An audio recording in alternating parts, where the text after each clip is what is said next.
yeah. Welcome, everybody. This is the Ref Room coming to you from Chicago. I am Scott Smokin Silz, joined by our local referee in chief, Mr. Brad Baumruck. Welcome in, my friend. What's going on? Not much, just in the thick of the season, my friend, in the thick of the season. Yeah, I don't know about you. I'm starting to feel it already. Normally, I can go a little deeper, like January or February, but I'm feeling it already. I think I've just gotten beaten up too much. Plus, the season started 2 weeks earlier. Yeah, that's a good point. Yeah. So, and our high school started 2 weeks earlier than that. So why did we start early is the question. What was the reason for that? Because we're a Nationals fall. Okay. All right. So does that mean we're going to finish earlier this season? Are we finishing before the end of March? So no. Our state finals for Tier 2 or Tier 1 will be the weekend of the 21st, 22nd, and 23rd of February. Wow. And then I believe, or it could be the 28th, 1st, and 2nd. It just depends on where it's going to fall, but I don't think so. I believe it's going to be the 1st, 2nd, and 3rd will be our Tier 2s because our high school finals are the 9th of March. Sunday the 9th.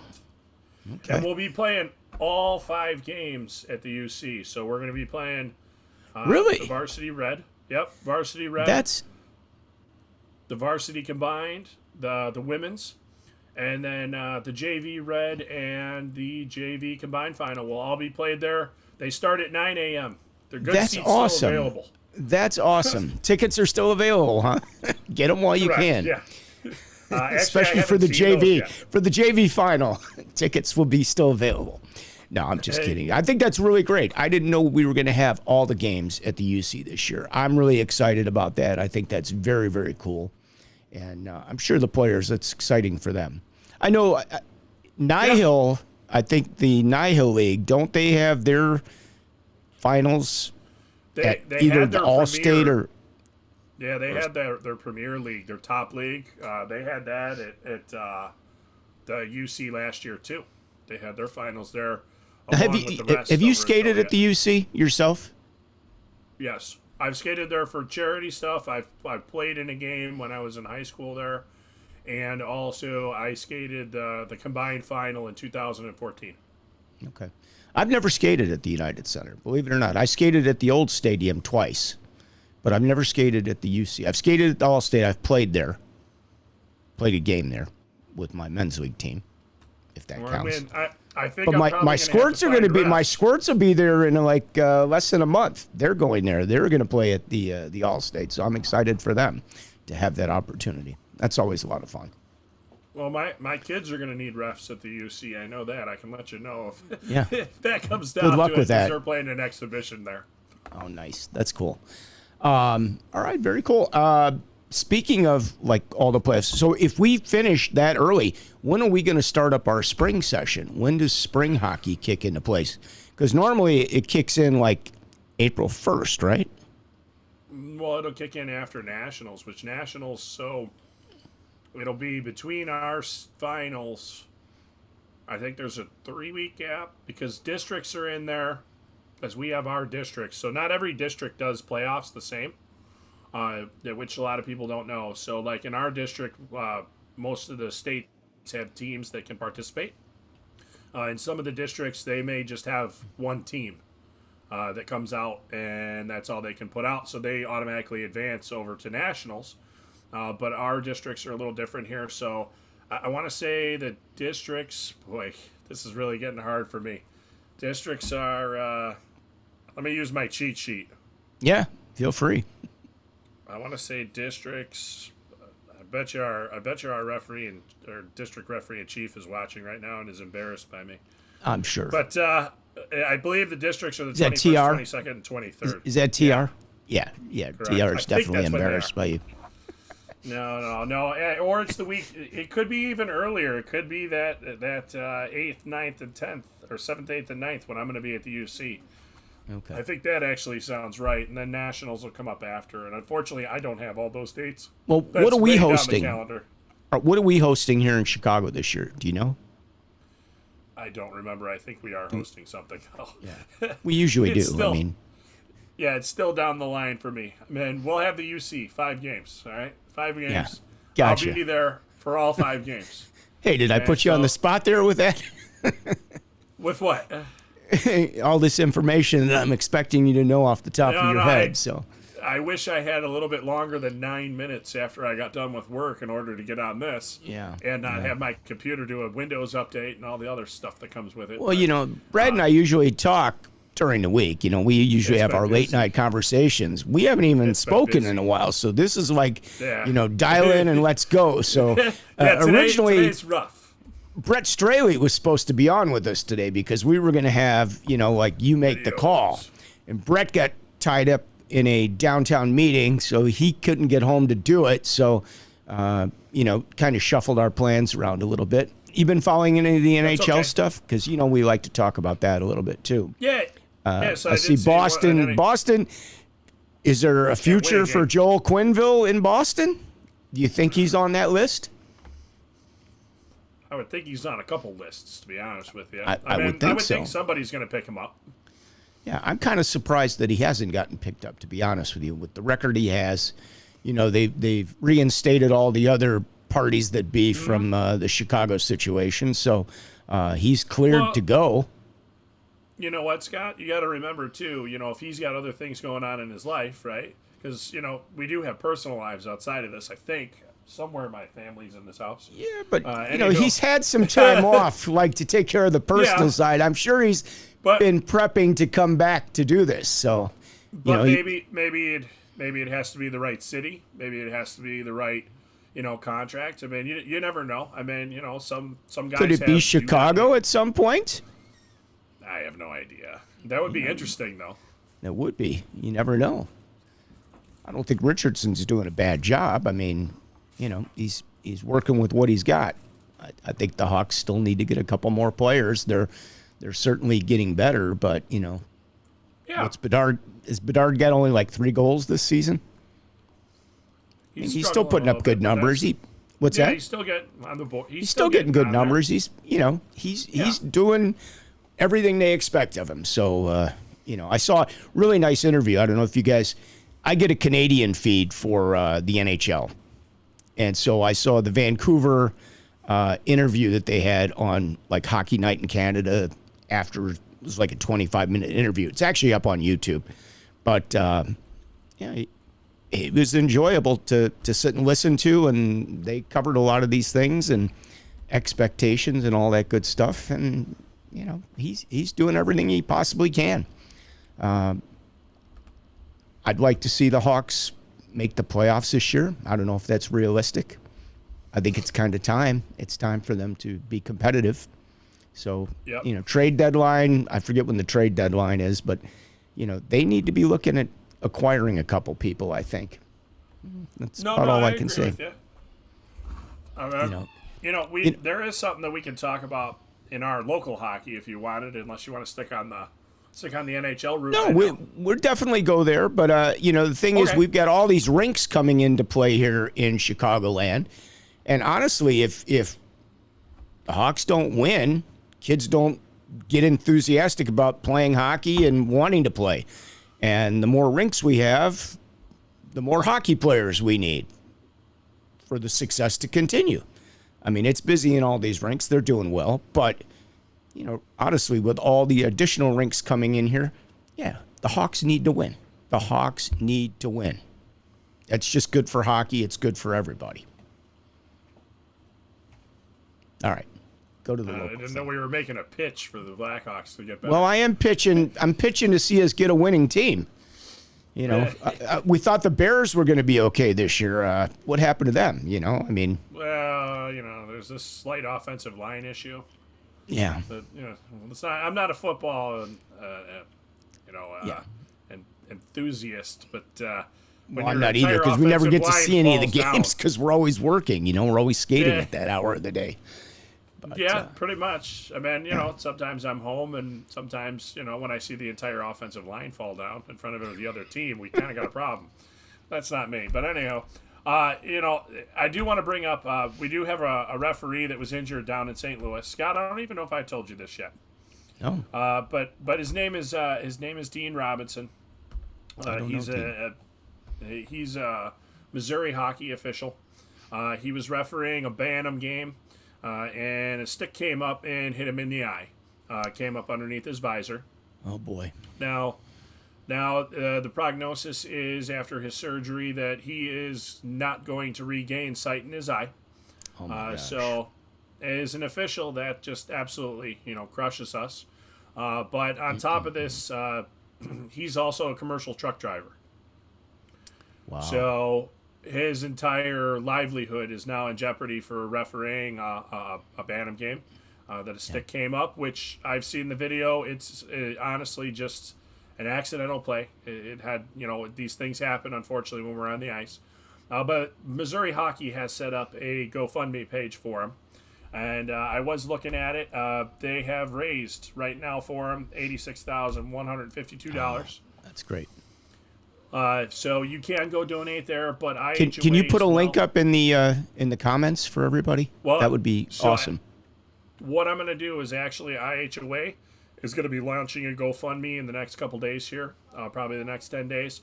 And our board has agreed to match a certain percentage, a certain amount of what officials put in, and then we're going to get that over to Missouri.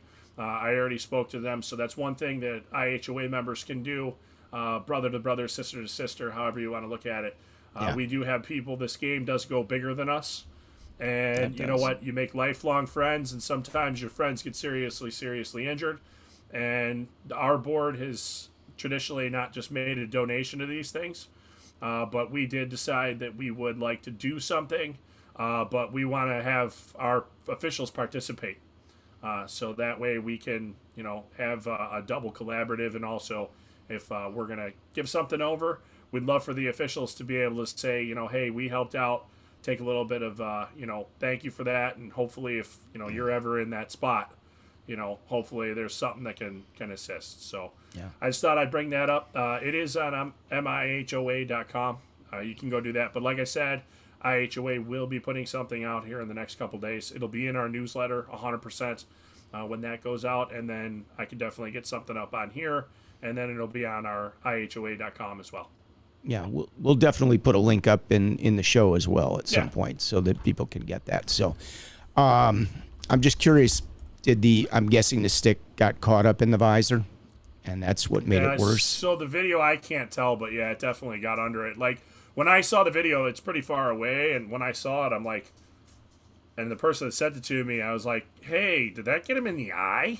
They're like, oh, yeah, and it's bad. And I'm like, oh, so... that's, I think, all of our nightmares. I think anything that we can hurt or break, I think that's all of our nightmares, is our vision. So, one of our guys got a stick in the eye. Sean, that's on the show regularly, Molina, he took a stick up in the eye, and he's still having some issues from it. He's skating and everything, but he's had some serious issues with his eye because of that. We've had a lot of referees. Players just like to get those sticks up in the air, and even at a face-off, and it's like there's no reason for it. You can't win a face-off with your stick up in the air, and that doesn't seem to stop them. So, coaches really. I'm going to put some of this stuff back at the coaches. Coaches, you need to teach your players some things, including some common sense things about shooting pucks at referees, about getting sticks up in the air, about making stupid hits when people are in an awkward position. And that falls on the coaches. I'm sorry, I don't think the coaches do enough to teach some common sense things to their players. And I'm going to leave it at that because it's something that I get very frustrated by. You have high school kids that are playing varsity that don't even know how to take a face-off. I'm sorry. Why is the kid out there as your center if you haven't spent any time with him to teach him how to take a face-off? Makes no sense to me. That's hockey 101 for a coach. And, I can just keep going with that sort of thing. So, You don't want to get me started on that because I will climb up on that soapbox, and it's pretty tall. Well, so what I thought we'd highlight as well is if anybody wants to go to IHOA.com, we do have a ton of material on there. I don't think enough people know this. When you go to IHOA.com, if you go to resources, we do have the USA Hockey rules published there. We have the NCAA rules published there, the ACHA rules, the sheets that you need to fill out. When you throw out an ACHA player for a disqualification, you do need to file a report. Excuse me. Okay? Yeah. The form is in there. Let me get the lumps off first. It does have to be emailed. Also, all of our Illinois League rules are in there. So if there is anybody that is refereeing hockey outside of Illinois, and you're refereeing Central States hockey, which is an Illinois-based league, all the rules for Central States are on there. Nihil also goes outside of our state as well, into some other states. All of that stuff is on there. All the period lengths, penalty times, anything for overtimes.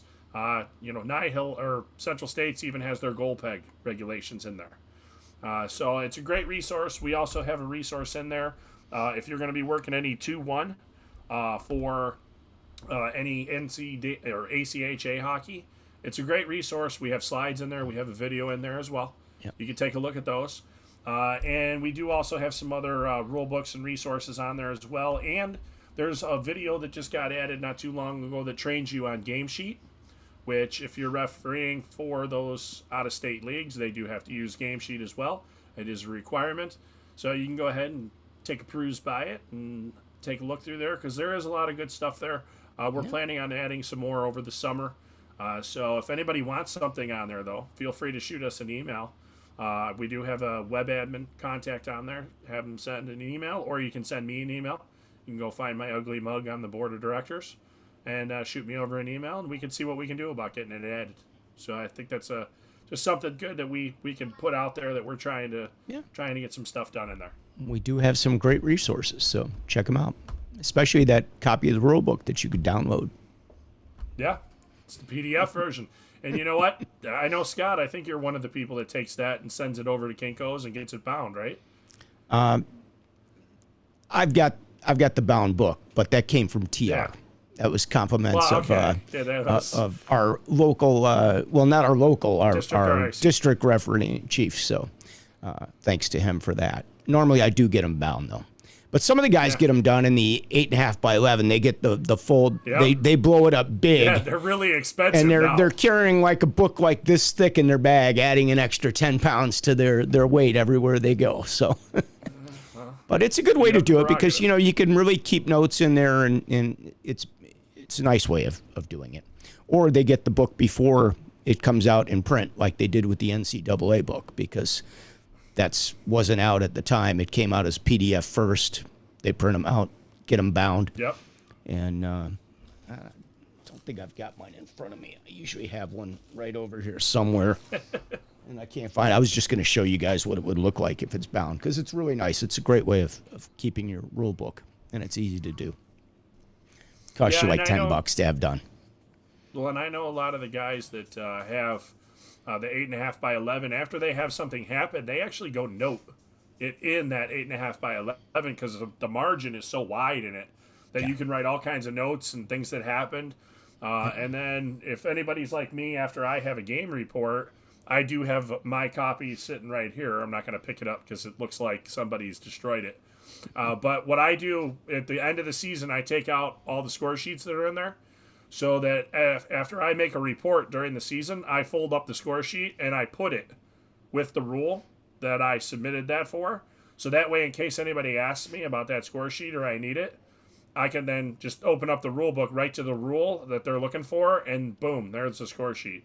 Now, underneath some of those rules, there might be multiple score sheets that you got to look through. Yeah. But it's a good way to find that score sheet if they ever need it about a month later, because sometimes they do need things.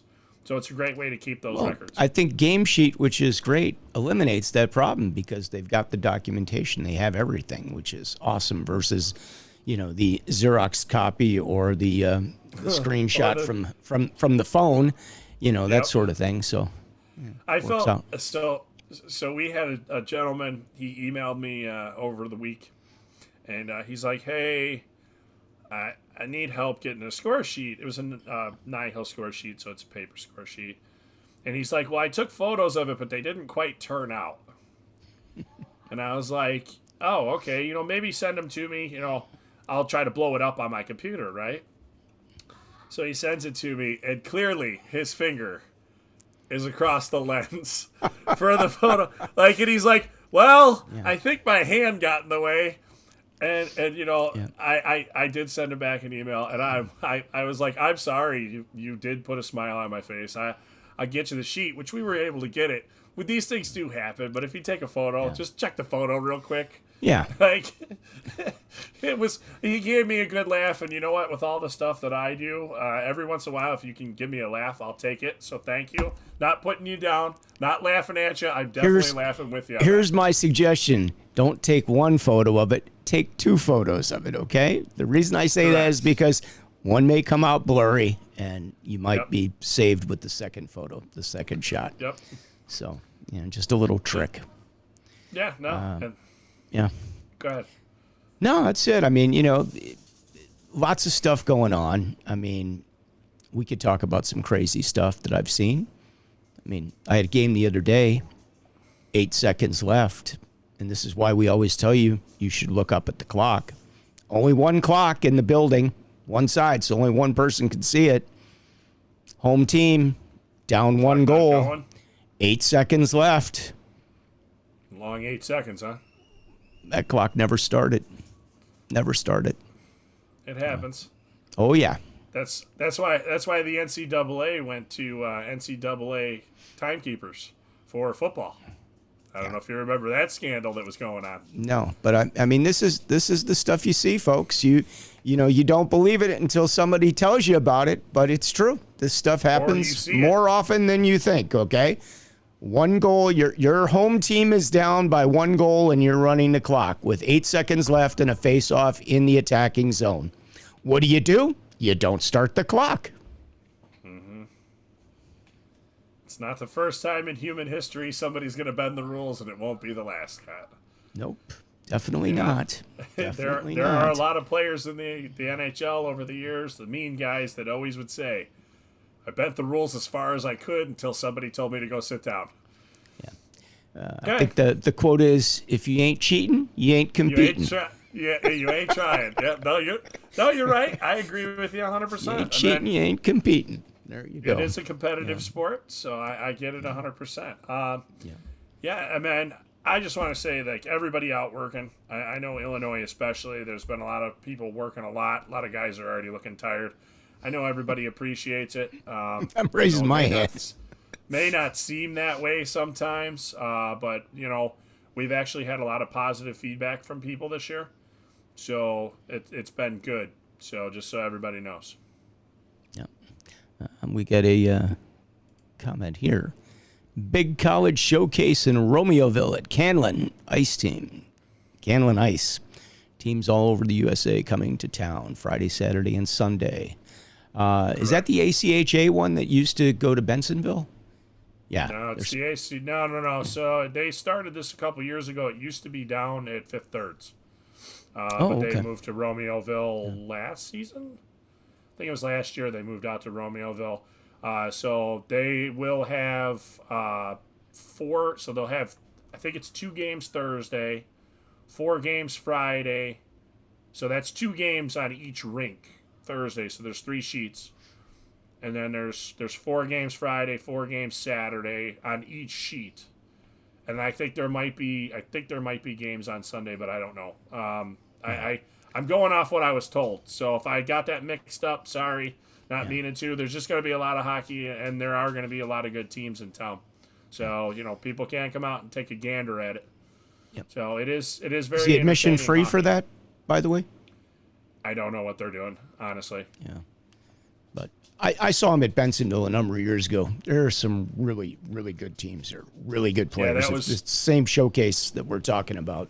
This one's different. The one that used to be there, Robert Morris used to put that one on. So they used to do, that was all I think that was all D2 and D3, but then they did have some D1 near the end. But I do know that, like, back then, Robert Morris used to play the Robert Morris from the East Coast. They would come in, and they would play each other. That was a big thing. They'd play Friday, Saturday. And they'd have a lot of people there. But, yeah, it's a good ACHA hockey is good hockey. So people that diss it, it's very, very good hockey, especially when you get some of those upper echelon teams. It can be very interesting. Well, you know, I was watching a video on YouTube the other day. They were talking about, you know, the new change, the rule change for NCAA hockey, allowing some of these Canadian players that play in the other leagues coming in to play college hockey now. And, you know, they're talking about how that's going to change things and affect things. But, you know, one of the feeder programs that was listed up there, ACHA, that is a feeder program that gets you into the, you know, the big leagues, into the pros. And, you know, there are some very good players up there. I saw one of the ranked teams. I worked one of the games a few weeks back, and, oh, my God, they got some really good players. A lot of Canadian players playing. You know, they were a team from, I believe, from Missouri, near St. Louis, Drury. They were great. They had some guys really fun to watch, especially in the warm-ups. The Zorro moves and all the stick handling stuff that they could do. I mean, I was like in awe. I was just standing there watching. I'm like, wow, good stuff. But anyway. All right, so we are closing in on Thanksgiving, believe it or not. I can't believe next week. That's almost here. So the tournaments are coming. The tournaments are coming. Hang on, wait a minute. Thanksgiving's next week already, isn't it? Yeah. Hey, you know what that means? I only got to work 3 days next week other than hockey.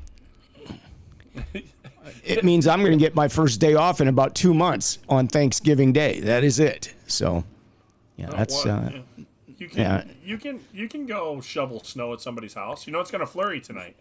We already got some here. We already got some flurries. I went out for a very late lunch, like 4 o'clock practically, and it started raining. Is that and it was cold, and it was windy. And then by the time I got home, my wife's like, "It's flurrying out." I'm like, "Yeah, I kind of felt it. It feels like winter out there." Let's go back. Is 4 o'clock late for the AARP or?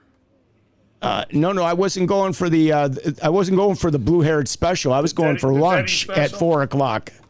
Not dinner, lunch at 4 o'clock. Okay. What's up, Alan? Good to see you as always. Appreciate your being here. Happy Thanksgiving to you, Frankie. Frankie, for those of you who don't know, that's my dog. She's doing great. So all right, so hold on. So just so you know, in a lot of the parts of the world, breakfast is breakfast, lunch is called dinner, and then our dinner is called supper. So what did supper? You if you're supper's in Wisconsin at a supper club. You had dinner. You're calling it lunch, but you had dinner. And I don't eat breakfast. I'm not a breakfast guy. So my first meal of the day is lunch, but today just a late start. I mean, I'm tired. I got to be honest with you. I'm worn out. It was gloomy out today too. Yeah. Well, I'm not. I don't know how you're taking it. I do not like having it dark at 4 o'clock in the afternoon. I do not like the time change. It drives me crazy. I can't wait for March. I think March 9th or something is when the time rolls around and accelerates again, so we can get some daylight. But you know, the days are getting shorter until what, December 21st, I believe. December 21st, I believe, is the equinox. Yeah. So I am definitely ready for the days to start getting longer, not to continue getting shorter at this point. Oh man, former NHL referee right there, Bob Langdon. Happy Thanksgiving, kids. Happy Thanksgiving to you, Bob. Thanks for checking us out. You know what? He broke the referee sweater out of mothballs. He's refereeing in the federal professional hockey league. So that's awesome. I forget where he was at. I've been following him on Facebook, but he's in Las Vegas right now, so I don't know what he's doing, checking in on us. I don't know. There's things to do out in Vegas because they're 2 hours earlier. It's only 4 o'clock in the afternoon. He can get lunch at 4 o'clock in the afternoon like I did.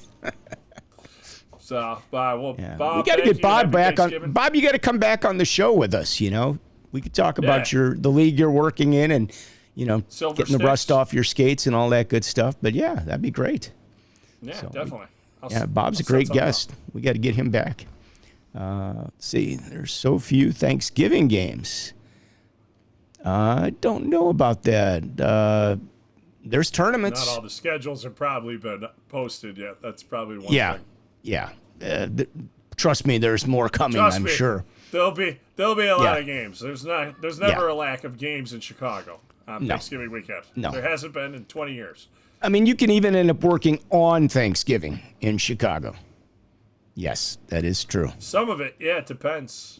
Want to know where Australia is? We wanted to know the same thing, but I did get a text and a picture. He even Work sent me a meeting. picture of the boardroom in he's the got to meeting? be in today. So, Yeah. he wasn't faking it. I'm like, yeah, all right, no problem. I don't know how Brett does what he does because he's hockey 24/7, 365, and then somehow he manages to hold down a very good full-time job as well. So, as do a lot of people in our industry. We have a lot of people that are very dedicated to the officiating world and the coaching world, and all these people have real jobs too. So, Bob says, I'll definitely come back. Good to be back on the ice, feeling young again and loving it. There you go. That's awesome. All right. Well, we're glad for you. We need good referees. So, somebody got a good referee out of the deal, and you can't beat that. Yep, 100%. We got a lot of refs, but we don't have a lot of really great refs. Depending on who you ask, right? Like Brad's a great ref. Aren't you a great ref, Brad? Terrible. Terrible? Terrible. Terrible. I don't know. Yeah, I just go out there and try not to get my ass kicked when I leave. All right? You don't want to be followed out to the parking lot, basically. Well, you know what? When we were talking on the phone the one day, it was just a real quick call, and I said, we do a lot of amazing things. Number one, there's so much going on, right, on the ice. You got, 20 skates, you got 10 sticks, you got 10 players, you got, 20 hands. You got more than that. You got 12 sticks. 12 players. You got 24 12 skates. players. Yeah, no, you're right. Blades. You're right. Yeah, you're right. So, anyways, we don't need to break into all that. So, sometimes you have 30 out there because some teams can't count. So as we're doing the game, we also have to stay out of the way of a rubber disc that's getting shot around by players with no heads up. We have that going for us. It deflects off of things erratically. So we got that going. And then on top of it, we're doing all this on ice. We're skating forwards and backwards, trying to stay out of the way of bodies that are getting thrown into each other. And then all while we're doing this, enforce rules, and then still manage to get to our cars without getting beaten up. I mean, it is an amazing task to get through a one referee hockey game, So it always amazes me. I'm always ceased to amaze, to be involved and still having a good time with it. That's what I'll tell you. And I think if it ever stopped being fun, I think that would be where it would be the end. Yeah. I think I'd be like, well, it's time to start playing blackjack. Just be done with it. It's run its course. Yeah. You are right in what you're saying, and it is pretty incredible. I mean, I love what we do, and when I got into this, like I didn't really get into it to do youth hockey. I got in it to do men's league. I was a men's leaguer. Got put into youth hockey. Wow, absolutely love it. Like totally different. Like It's awesome. If you decide you ever want to come try refereeing, I highly recommend you do it. And for those of you that are critical of referees, I think you should come try it anyway, and you should go take the level 1 test. Well, we don't really have a test right now, but you should get into it anyway to see what it's all about, because a lot of people would have no idea as to what we do and how much goes on out there when you're sitting in the stands and you think this looks easy, like you're sitting at a rink that has so much frost on it that you can't see a blue line. Well, you can if you're sitting on the bench right at the blue line, then, they're always the first one to tell you, oh, he's offside. But, there are rinks, and I don't want to mention Addison by name, that you can't see the blue lines on. So There's a board ticker, Scott. That yeah. blue thing, that You have to look at the board, and then from the angle of 40 degrees or 30 degrees, wherever you are, to that angle, you can figure out who's onside and who's not onside. These are all the things that you don't see in the book, and they don't teach you in the class, but you figure it out for yourself. So, yep. Yeah, that's the way it works. But yeah, it's a good time. And I know that I think I've told this story before, but I'll tell it again. There was a coach. I think he's a U18 AAA coach or U16 AAA coach, something like that. They had a game. Was this a year ago or so? No referees. So they decided they would get out and ref the game. Easy enough to do, right? Looks easy. By the end of the first period, and these guys basically played pro hockey. They at least played like D1 or pro, high level hockey. Mm-hmm. They were gasped after a period, like, how the hell do these guys do this? And they work like 6 games in a day. They don't even consider how many games we do in a day. No offense. No. Well, a lot of coaches, as soon as you go to the board, so how many you got this weekend, And it's like, 15. Yeah. I just tell them a weird number. Yeah. So. But anyway. All right, well, let's close it on a positive note this week because you killed last week. I mean, just killed it. You ran it over. What did I kill it with last week? What did I do? Let's not even talk about it again. I don't even remember. Let's just end the show on a good note. All right. Now I don't remember. Now I got to go back and watch the replay and figure out what we killed it off with. We'll get a watch. Well, and you know what? Everybody else is going to go look too if they don't remember. Yeah, exactly. George says I should be DJing all the top rivalry Blackhawks sponsored high school games. Yeah. Okay. All right. Another thing I can volunteer for, huh? Yeah, you know what? I'll see you there. I'll watch you bring the equipment in. Yeah, exactly. From binoculars, and I'll tell you you're doing it wrong. Yeah. See it? Oh yeah, just like absolutely. Absolutely. I have don't plug Everybody's that in an expert. There. Everybody's an expert. Don't plug that in there. Yeah, Doesn't belong exactly. there. I have no idea what I'm talking about, but it don't belong there. Okay, I'm gonna tell everybody that too when I leave. Right. All my friends. Okay, I'm gonna tell them all how terrible you were as a DJ because you didn't know where to stick that one plug. Right. All right. It was supposed to go in that other spot. The left wire should have been in the right, and the right should have been in the left. Yeah, and then the neutral should have been crossed with whatever and whatever. There are no neutrals anymore, just so you know. Yeah, well, Unless you got a turntable. Unless you got a turntable. Hang on. Now you gave me too much information. Now I could be like, you don't have any you got rid of all your neutrals. That's the problem. I don't share trade secrets when it comes to the DJ world, okay? Just so you know. I share them in the referee community. I don't share in the DJ world. So keep all that stuff for myself. That's my livelihood. All right. Well, let's end it on a positive note. Happy Thanksgiving. Now let's get out of here. On the positive note, I'm going to be breaking out my holiday referee jersey, my ugly sweater jersey, very shortly for some games. So, look for that in the rinks. I will definitely have that on between, not for youth, baby, youth. The youth games. I didn't hear that. Every parent and every player will come up and go, "Oh, dude, that is awesome." It makes you a real person. They love them. So, it's no different from some of our refs that have been around for years that wear the wrong jerseys, right? You mean the red ones? Well, no, I actually like the red bands, but I'm referring to the ones that wear the NHL linesman jerseys. Oh, well, that's just because those have been around forever. Yeah. You know what's funny? I was just clearing out some closets and stuff, and I found like 8 of those. Did you really? Yeah, I was like, boy, these should come back eventually. I had one. That's what I started with when I first started. I had one of those, and it was really well made. I mean, they were nice. They look great. It's interesting as you look around some of the other leagues, like even the referee jerseys. They have different concoctions of orange and designs and all kinds of stuff. I mean, to be honest with you, I'm bored with the Foot Locker look. We've been wearing the Foot Locker look forever. I'd like to see a change. I like change. Change is good. Not everybody likes change. A lot of people are just so traditional in everything they don't like change. You're but I like change. I like change. Again. Just say Happy Thanksgiving. Happy Thanksgiving. Yeah, let's get out of this. Let's get out of this popsicle stand.